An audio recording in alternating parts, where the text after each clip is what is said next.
Welcome to episode 42 of Central Intelligence Cinema.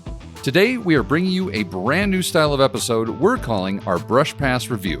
And to kick things off, we'll be reviewing the 2019 Luc Besson spy film, Anna. But without further ado, take it away, Pierce. Beg your pardon, forgot to knock.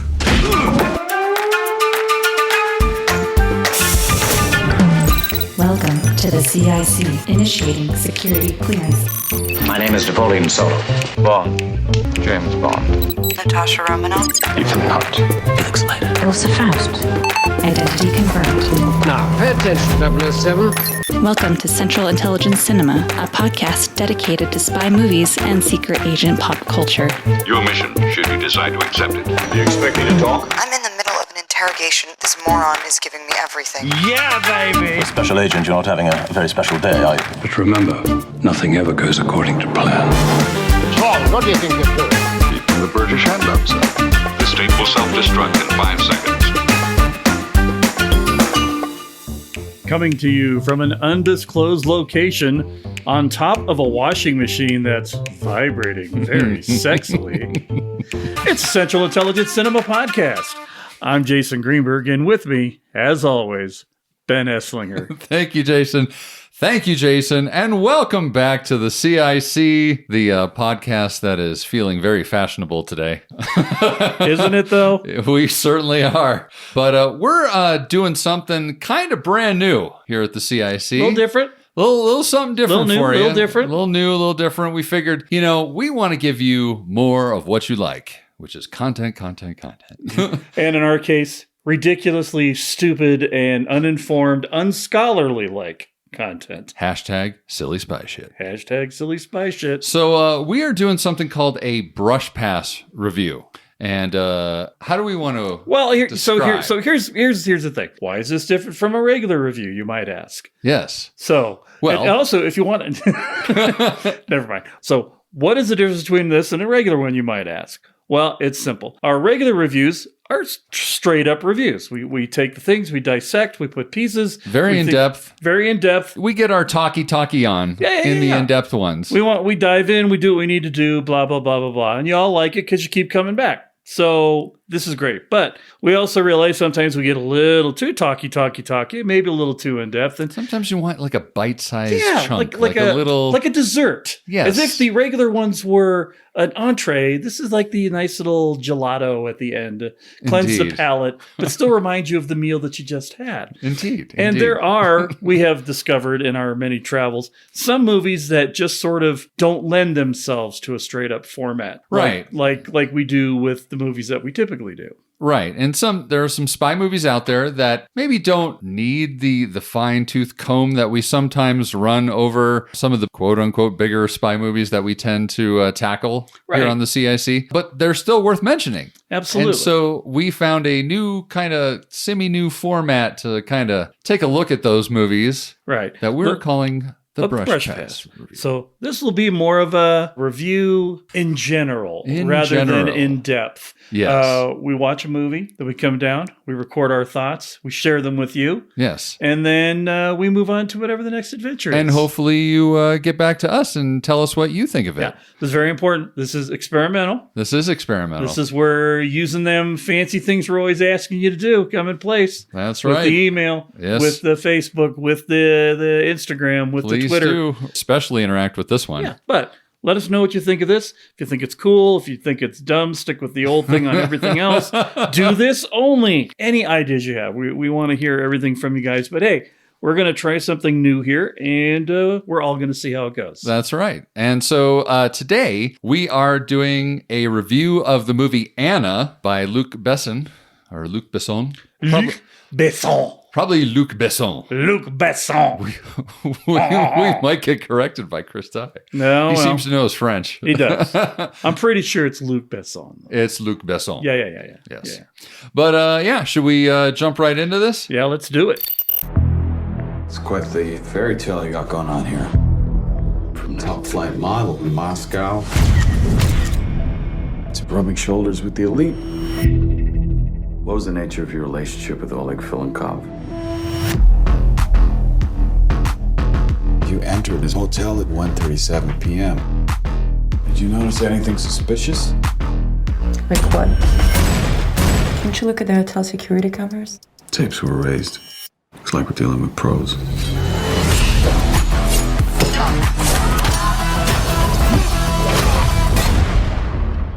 How did you do that? What do you want most in the world? You'll never make it out of here. Hi. What's your name? Okay, so Anna, released in Anna, like Anaconda. Like, that's all I can think of. That's all I can think of from High Fidelity, where he's talking to his friend about like the girl that he met. He's like, "What's her name?" And he's like, Anna. And she's like, Anna? Anaconda? Anyway, sorry.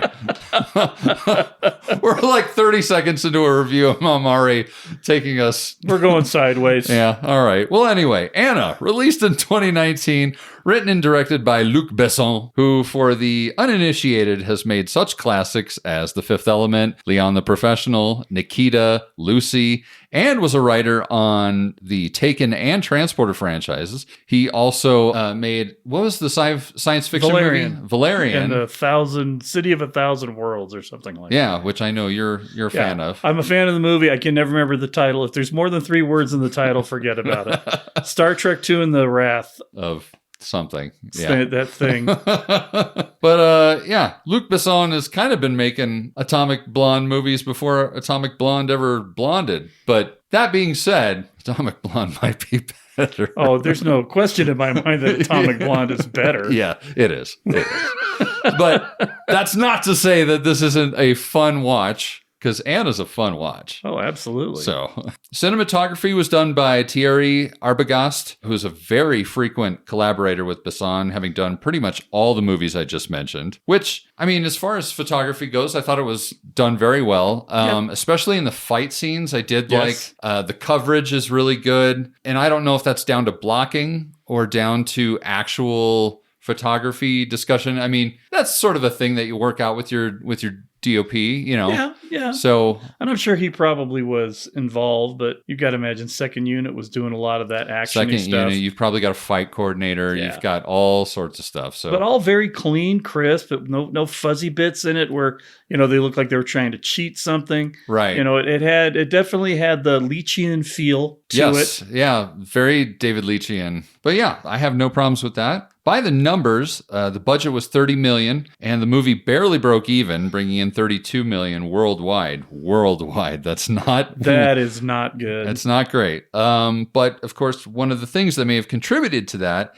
is the Luc Besson was accused of sexual misconduct during production, and the charges were never filed due to lack of evidence. However, the studio and the distributors subsequently distanced themselves from the film, so a lack of support could have quite possibly have sort of half sunk this thing. Yeah, particularly since it wasn't exactly a quiet story out there. So, yeah, you know, he wasn't going to get any support from the art people that probably would have been singing his praises 10 years prior regardless. Right. Well, and the thing of it is it is telling, though, that this sort of thing happens, but I mean, this is one of those debates over, you know, how far can you separate the artist's work from the artist sort of thing. Yeah. And I got to say, Luc Besson knows how to make movies. Oh, there's absolutely no doubt about it. And I think just the fact that he even broke even given the story says something, because I saw the trailer, had no idea that Luc Besson was in hot water over all this. I just wanted to see the movie because it looked like a cool spy movie with a female-led, you know, the female-led cast. And exactly. I went into it with that, saw it in the theaters,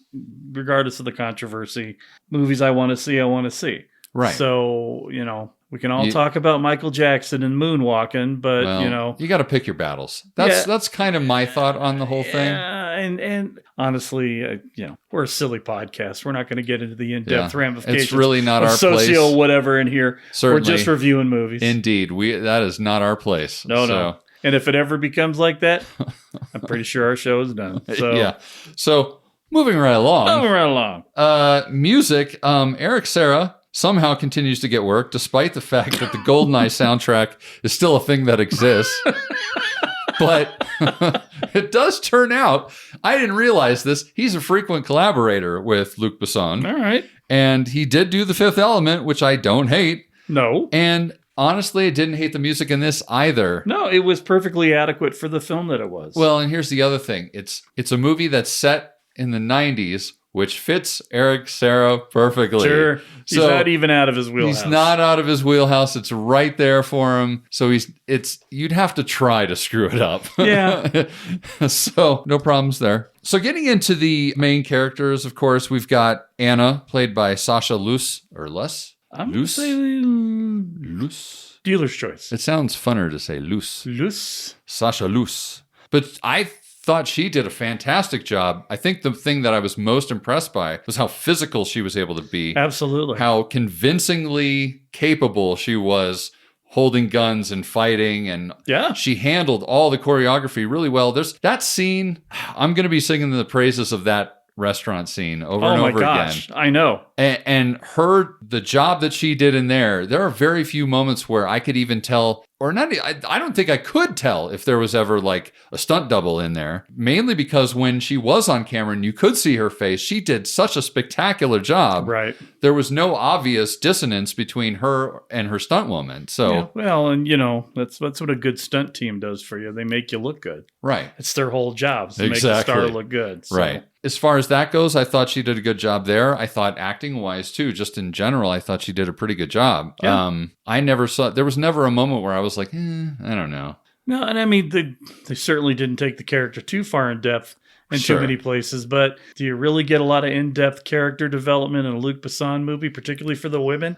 No. He doesn't put women in there for the character development. He puts them in that because they look good. And yeah, well, the funny thing is they're always the stars, and they have the least amount of character of anything. Right. And part of that, and I'm going to say part of that is because he puts the supporting characters are such good actors that are so good with the little bits that they have that you don't need to. That's what he's essentially finding a Luke Skywalker and then building around Luke Skywalker a bunch of people who are really good at acting. Yes. So you pay attention to them almost more than the lead. They are, particularly in this movie, they are kind of building the character through the ancillary characters. Exactly. I mean, you've got the supporting roles here. I mean, all these people are well known. You've got Luke Evans. You've got Helen Mirren, right? Who is probably the best character in the whole film. Absolutely. Cillian Murphy, who is a fantastic actor as well. So it's not like you're at a loss for people around you who are going to help build up that main character. No. But speaking of the other main characters, we did have the character Alex Chenkov, played by Luke Evans,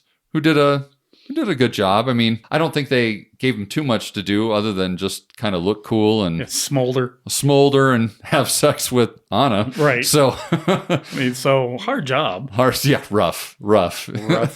Rough job. Anyway, and then, like I said, Helen Mirren is just fantastic. I mean, obviously, she's kind of playing a stereotypical, the Rosa Klebb character. Right. But almost closer to the version in Austin Powers than Rosa Klebb herself. Yeah, because I kept with the glasses and everything. It's just I was waiting for her to go, Scott, bring in the cloud. To be honest with you, I think her character had a little more nuance than Rosa Klebb did. It's almost like if Rosa Klebb had been given an opportunity in the James Bond movie to be a real person, rather than just a caricature of a real person. Yes, and it's not overly apparent right at the start of her introduction. Right. But as you get to the end, it's much more obvious, how obviously in the 11th hour of the movie, right, you suddenly realize a whole lot more. Right. So. But again, like I said, they're building up Anna's character through the other characters and their reactions to Anna and what she's doing. So. And then we've got Lenny Miller, played by Cillian Murphy, who is a CIA agent. And I don't know if I entirely buy his American accent, but honestly, he's such a good actor regardless. Yeah. He still knows how to act regardless. I mean, his American accent isn't bad. No, it's definitely a Midwestern something. Yeah. I mean, it's not quite Upper Peninsula, the Great Lakes type of deal. Right. But it's not quite Nebraska either. I'm not really sure. Maybe it's Ohio. I don't know. What did they sound like in Black Widow? Do you remember from when we did that one? Ohioans? Did they sound a whole lot like he's? I don't really know. Well, I don't know. All I know is he does a better American voice, accent, whatever you will, than Benedict Cumberbatch. And I'm just going to leave it at that. There you go. That's good enough for me. But I thought he played it really cool, just in the sense that at the beginning, when you first meet him, you don't entirely know what to make of him, whether he's one of those stereotypical CIA agents that you see in a movie that's made by a foreign director. By a non-American director, you mean? By a non-American director. Right. Because whenever a non-American director is making a movie about spies, and then we've got the Americans are always kind of like this, and they're not. They're all Americans. They're all not quite too bright and all that sort of thing. But he is great because the character himself is great, simply because you don't realize just how sharp he is until a little ways into the movie. Right. And then he just goes full barrel into it. You're like, dude's competent. Yeah, more than competent. It's amazing. Yeah, exactly. Holy cow, this is not a David Harbour. It's indeed. And Cillian Murphy plays it really well. So. Absolutely. And then finally, we've got Maud, who is Anna's girlfriend, played by Lara Abova, who is, she's gorgeous. Anyway, moving on from that. Hey, you know what? That actually makes me think of something that happened recently online. What's that? So I posted something on behalf of the CIC, I'm ashamed to say, that was on Twitter. Florence Pugh was recently on the cover of Vanity Fair. Okay. And so when Vanity Fair does those big glitzy covers with a bunch of hot upcoming actors, Hollywood people, all the Hollywood people, they always do these like little videos of making of the photo shoots and what have you. And there's a little quick one that's like maybe, I don't know, like 10 seconds long or whatever that just, is on repeat. And I retweeted it and I said, I forget what I said, something about please make Black Widow 2 or something like that. And somebody sent me a meme. Somebody replied to it with a meme that says, go to horny jail. So essentially what I'm trying to say is they're not wrong. Now I believe the term that the young folks are using is called simping. Simping is when you just unabashedly oogle like beautiful women. And I think that's what I was doing. I think I was simping. And then I was just simping just right now. That's all right. About Maud. I've been accused of simping, even though I didn't know that it was called simping. Yeah, well, I mean, this is new terminology for me. I'm old. I don't know anything about simping. We are no longer green behind any ears or and I don't care what anybody says. Haley Atwell is beautiful. And so was Maud. Yeah. But yeah, she was Anna's girlfriend in the movie. She didn't have a whole lot to do, but what she did do, I appreciated quite a bit. She had a pretty good emotional scene for a character that was more or less window dressing for the rest of it. So. Exactly. That moment towards the end of the movie when Cillian Murphy's character barges in with guns at her head, like, she does a good job. She fared quite well. She did. So as far as just what's your general reaction? So it's a movie. It's a movie. I mean, I saw it. I think I saw it maybe 2 years ago after it had its theatrical release. But once it had hit streaming, I think that's when I watched it. Mm-hmm. My thought was just that it is a really fun spy movie to watch. I do think it's sort of this. It's a little too. I understand why it didn't do spectacular. Even if there hadn't been any sort of controversy with Luc Besson, I think that there's an awful lot of male gazing in this movie.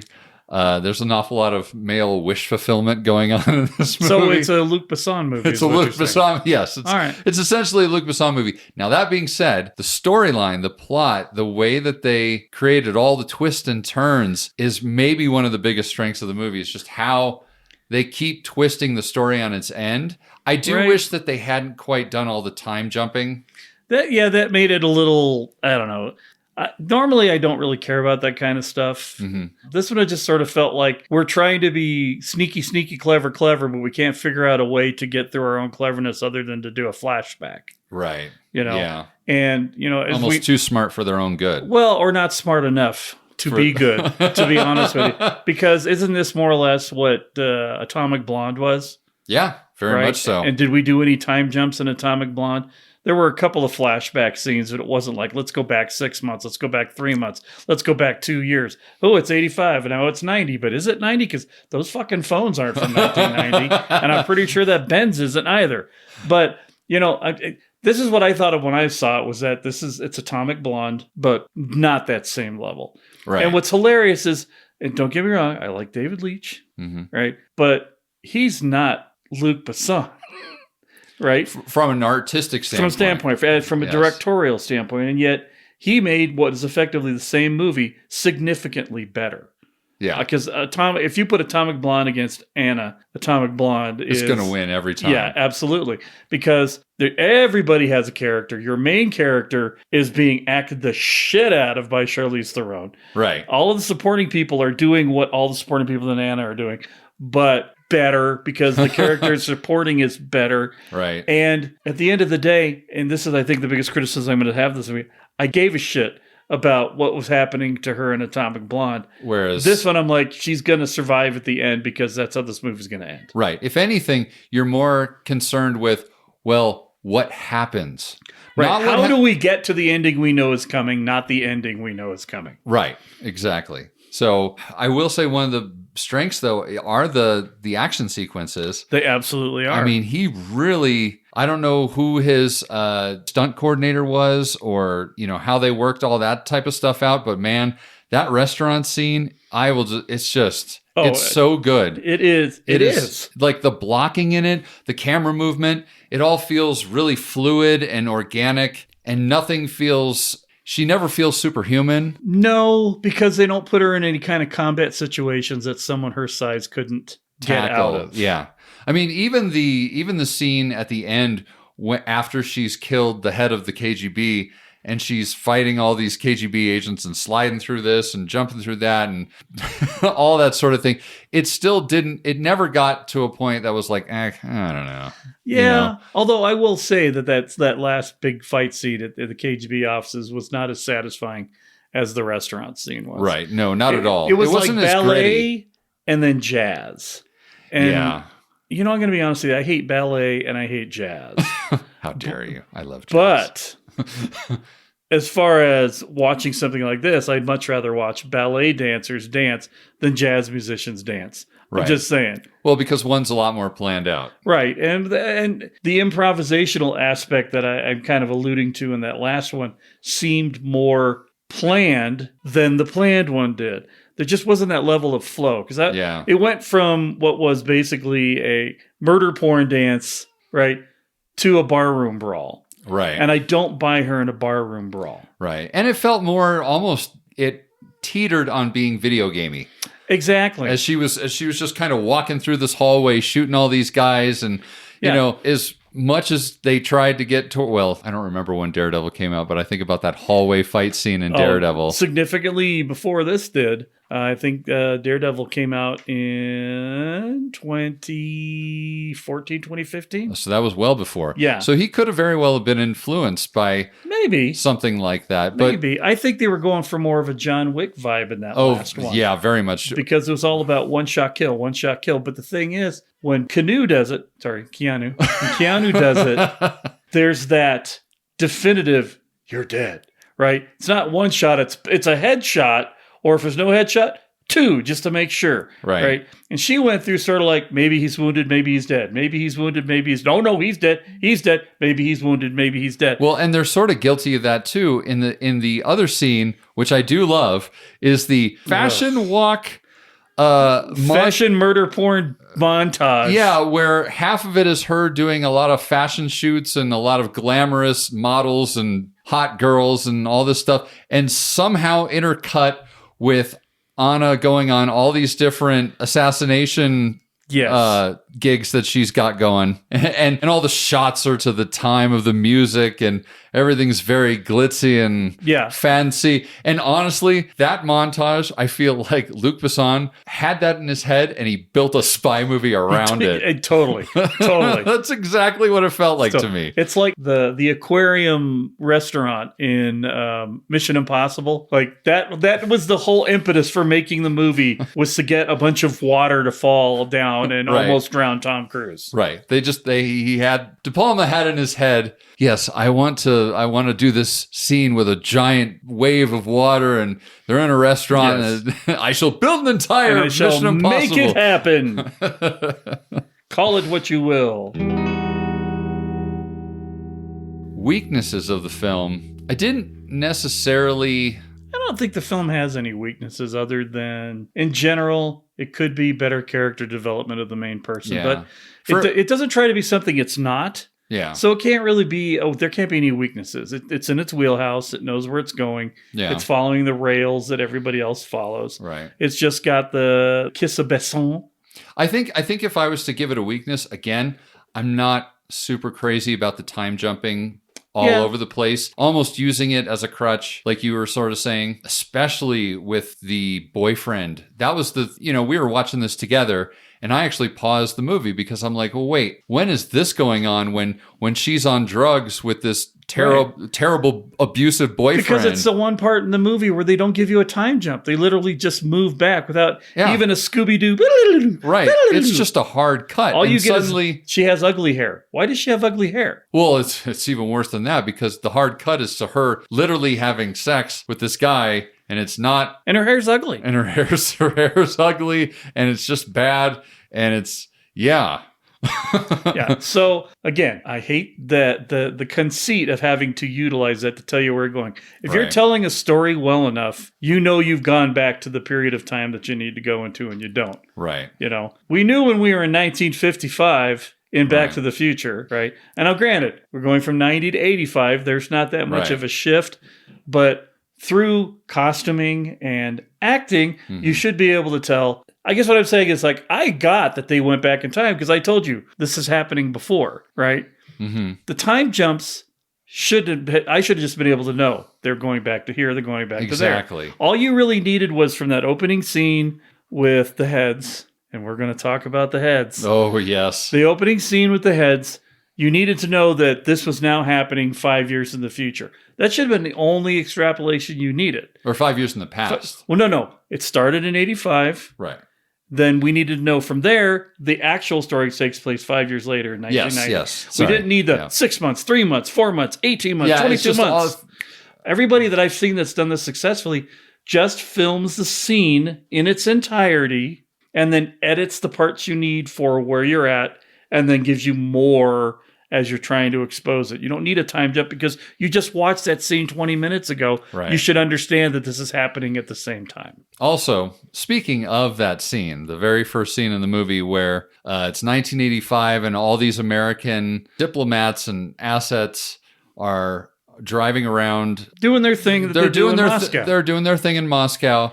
And they're all either being assassinated or somebody's putting a bag over their head and taking them away. There's one lady who's literally at the U.S. Embassy entrance in her car, and she's waiting to get cleared. And a Land Rover rolls in and smashes her to bits. And then that all ends with this scene where I think it's a reporter. I don't remember. She runs up to Luke Evans' character, Alex, and she's like, I'm an American, blah, blah, blah. Right. Come with me. I'll take care of you. So she ends up in a room with the head of the KGB, and the head of the KGB is like, can you deliver a message for me? And she thinks that this is her way of surviving and not dying.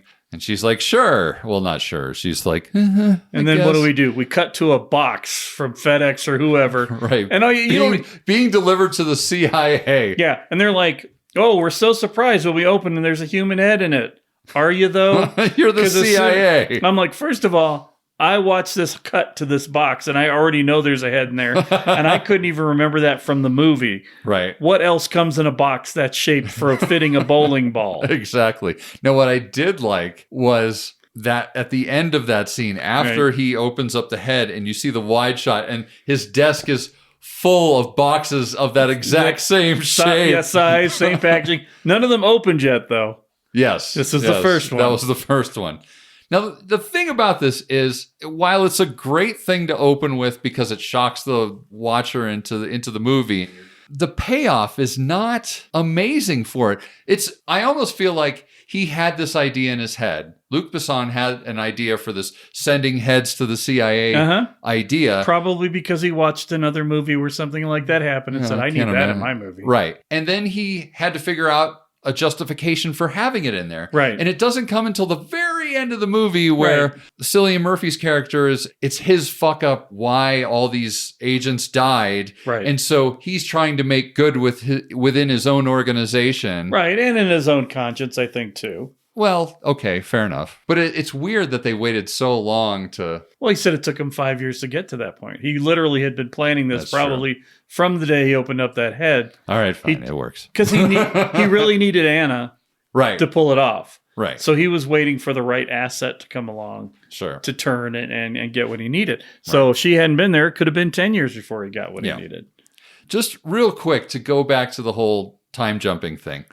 So I recently heard about this thing that Matt Stone and Trey Parker... Hold on. Right. Just continue. Stay with me. Continue. They have a thing that they do in the writer's room of South Park. And it's this thing where they say that a movie is a sequence of scenes. And to connect each scene, you have to be able to say, therefore, in between them, or, but, or, meanwhile. Mm-hmm. And I get the feeling that Luc Besson would fail that test with this movie, and the whole time jump thing is evidence of that. Right. Because there are moments where when they're jumping, there is no, therefore, you must see this now, or, but this happened also. Like, there's none of that. There's no cause or explanation, because a lot of times when you do those time jumps, like you were sort of saying, you see a scene, you watch a scene, and then you time jump. That next scene should be explaining. Right. There should be a link to the previous thing. It should be the but. Right. It should be the but. You're seeing this, but here's what actually happened. Exactly. Right. And if it doesn't, if it's a non sequitur, then you've got a problem. Right. And again, it's a cheater. It's like having to explain a joke. If you have to explain a joke, it's not funny.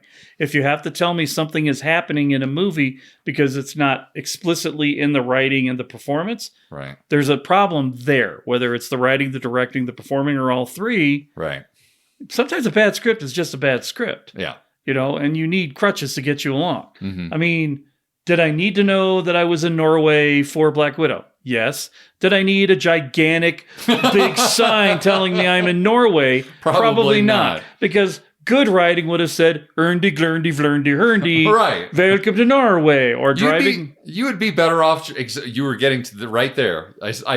Sorry, I interrupted you. Because yes, driving past the sign that says "Welcome to Norway" or town of some town in Norway that's well known. Right. Although, admittedly, how many towns in Norway are well known? Yeah, I know, right? But you put anything on a road sign with that weird O and a couple of extra V's in the middle of it, you're going to guess we're somewhere in the upper part of Europe. Right. But yes, that's exactly the point they're trying to make. Good writing follows the narrative. Bad writing requires crutches to get you through it. Exactly. And so maybe more crutches in here than we needed to have. Yeah. Other scenes in here, I did really like the plot to kill Vasilev, the head of the KGB. Mm-hmm. I'm not sure if I liked the way that they gave it to us because of all the time jumps, but at the same time, it was quite clever. And I especially liked the added bit at the very end, the twist, which includes Helen Mirren's character, Olga. Olga is sort of this, if you haven't seen the movie, subhead of the KGB. Right. She's got some level of power in what she does. Maybe she's the head of foreign intelligence or head of assassinations. Right. I'm sure they had one of those at the KGB. Sure. But she's a higher level person with the KGB. But her involvement in this whole situation where, she's smart enough to already uncover that at that point in the movie, Anna had been compromised and knew that she was working with the Americans. Right. And she's like, well, what do the Americans want? Right. And then, but see, that's one of the few places where we had that successful, but this happens. Yes. That's when the flashbacks worked. Right, and there wasn't a callback or whatever else. Right. We were so in the thick of it because it was happening. The narrative told you what was happening when you did the cutback to it. Right. So, yeah. It's definitely, you're right. It's definitely a weak point of the film Too many crutches. Too many crutches. Too many crutches. And what about briefcases, Ben? Oh my goodness. These briefcases should have actually had like their own like credits in the movie. Everybody had a fucking briefcase. Everybody had a briefcase. You know, it's funny. We've talked about lists. We've talked about fights. Yeah, we're adding briefcase. Yeah, we've talked about lists. We've talked about fights in bathrooms. Now we're going to talk about briefcases because man, they just briefcase the hell out of this movie. Yeah, everybody had a briefcase, and the thing is, everybody had something in that briefcase that Anna had to bring along after she capped him in the head. Right, or she had to. What was the thing that she had? Some contraption underneath this when she's sleeping with Cillian Murphy's character, and they're in that, and they do the flashback to show that she had gotten all the information off the drive on his computer, right? But it was pulled magically underneath from some sort of contraption, or I don't know if she hooked it up to a thing or what. I don't know. I feel like that's probably Helen Mirren's character helping out at that point. But yes. Yeah, maybe that's our techie gadget thing from this movie. Exactly. Because this was a decidedly non-gadgety film. Right. They were trying to ground it in some level of reality, even though in 1990... there were no StarTAC flip phones. The fact, I don't think any of the cell phones we saw were circa 1990. Right. I remember cell phones from 1990. They all look like the brick phones that everybody thinks of came from the 80s because we hadn't figured out a battery stuff enough to get the tiny ones. But I could be wrong. Just saying. America might have fancy flip phones. Russia ain't going to have them. I don't even think I had, just on a personal level, I don't think I had a cell phone. 1997 for me. Yeah, I was going to say about 99 for me. Because 98 or 99. I could have had one. I didn't want one. Yeah. I still don't want one. But unfortunately, this thing's surgically grafted to my hand now, so I can't remove it.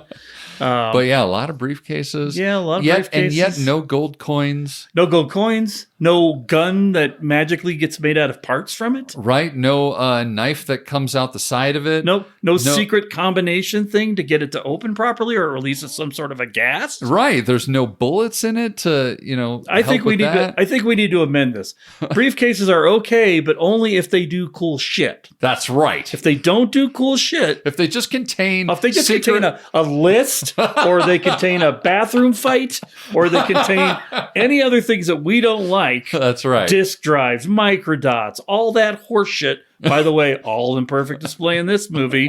Here's your drive. Here's your thumb drive. Did they even have thumb drives in 1990? Not ones that had a USB port like that. That's how she downloaded the information. I know. I just realized that. Yeah, That's a cheat. That's a cheat for sure. So here's the thing. I'm guessing Anna is really in an alternate universe where technology is maybe... Here it is.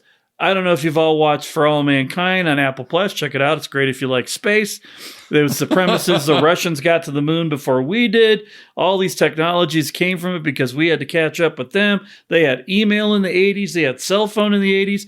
That's what this universe is. And then it all makes sense. And they stole USB drives in some sort of a thing, and that's how the Russians had them. Okay, fine. I'm satisfied. I can move along with this because if I didn't, I would have driven me crazy for at least 5 or 10 more minutes. I will just bring up one other little moment, actually 2 moments that I really like in the movie. I like the sit down with the 2 boyfriends in the park. Yes, at the very end. At the very end. I like that moment a lot. Just because she's just so in control of the whole thing. Yes. And you're about to find out how she's going to pull all this shit off. Because she's going to pull it off. Right. It's coming. That's the whole end of this. Right. So you don't stand off the 2 warring factions against one another unless you got a way to get out of that Trojan horse. So. Right. And I kind of just like the fact that they have to sit there and look at each other and be like, yeah. Yeah. And then they're barely... Well, you got Cillian Murphy's character kind of like, I'm pretty sure this guy could kick my ass. I want to stay, but you know what? They're leading me away. I'm just going to stay. They're leading me away. Bye, Luke. Bye. Bye. Bye. I have to say, I think... That was probably the end of the movie is probably my favorite scene. That park scene, not the end where everything gets revealed, but that scene where everybody comes together. And because something's going to happen at that point. It's the culmination. You get probably, well, I won't say you get her best performance in there, but she definitely is liking the control. You can tell she feels like it's in there. The other two are playing flabbergasted pretty well, but the scene plays out very nicely and not in a mean way. Right. You know, it's like, I got the upper hand on you. I got you. I play chess. I win. Right. And off you go. Right. And even though she already knows she's won, she still tries to offer each of them like some semblance of peace or some. Right. Well, just give me 6 months and then you can come after me. Right. Yeah. It's like, all I that. know. No, 6 months of freedom is a lifetime for me. Right. I'm like, yeah, okay. You got something up your sleeve. And I will say the very last moment in the movie I really like as well. The fact that Anna was smart enough to have footage of Olga talking about how she was in on killing the head of the KGB so that she could take over as leverage so that they'd never, ever, ever come after her again. Right, exactly. So, again, we know that Luke can make spy movies. Yeah. This one just kind of felt sort of aimless. It's a pure popcorn, you know, you watch it and then you forget about it and you move on. It's not something that you're going to necessarily go back to very often. No. Maybe just on a day, maybe you're hungover and you need something that's kind of brainless and you can just watch it. It comes in on TV, you're only 15 minutes in. Yeah, I'll watch the rest of this. Yeah. But really, it's John Wick with political intrigue. And really, and a ton of hot girls. There's that too. Again, Atomic Blonde. I'm just saying. Atomic Blonde delivers. Nikita, for that matter. Yeah. You know, so you have a lot of options when you want to watch hot blondes kick ass. Right. This one probably wouldn't be your top one. No. But also not your worst one. No, certainly not your worst one. But it's one of the. But like we said. If it just happens to be on TV, you're kind of hungover on a Sunday, and you got nothing better to do, you probably wouldn't turn the channel. Yeah. You'd probably just sit there and watch it because, you know, it's shoot 'em up, bang, bang. Moving on. But yeah. But why don't you, the listener out there, hey, you. Hello? Are you there? Testing. 1, 2, 3. Why don't you let us know what you thought of the movie? And because we'd love to share your insights in a future Intel report or something like that in our mailbag. These ones are going to be, like I said, as you can tell, they're going to be a lot less structured, a little more staccato. Yes. And so we like to have you guys in on the conversation because maybe you saw something we did. Maybe you have varying thoughts. So exactly. Let us know. We want you to be part of the conversation. We're going to put you in the conversation if you're bringing on it anyway. That's right. And, you know, Bob's your uncle. Could be fun. Yeah. So please get in touch. Our email is cicdeaddrop@gmail.com. On Instagram, you can send us a message there. It's Central Intelligence Cinema separated by underscores. On Twitter, I am at CIC SpyPod, or on Facebook as well. And of course, also, if you are enjoying the podcast, it would be lovely if you could help us out. Maybe give us a glowing 5-star review on one of many different streaming services, whichever happens to be your favorite, because whenever we get more reviews, more 5-star reviews, people are able to see our show quicker when they search for #SillySpyShit, and then we can build the community even better. Yay! Indeed. But I think that's about it for now. Yep, nothing left to say. All right. Well, for that, I'm Ben. I'm Jason. And the CIC will return with more missions, more martinis, and more mayhem.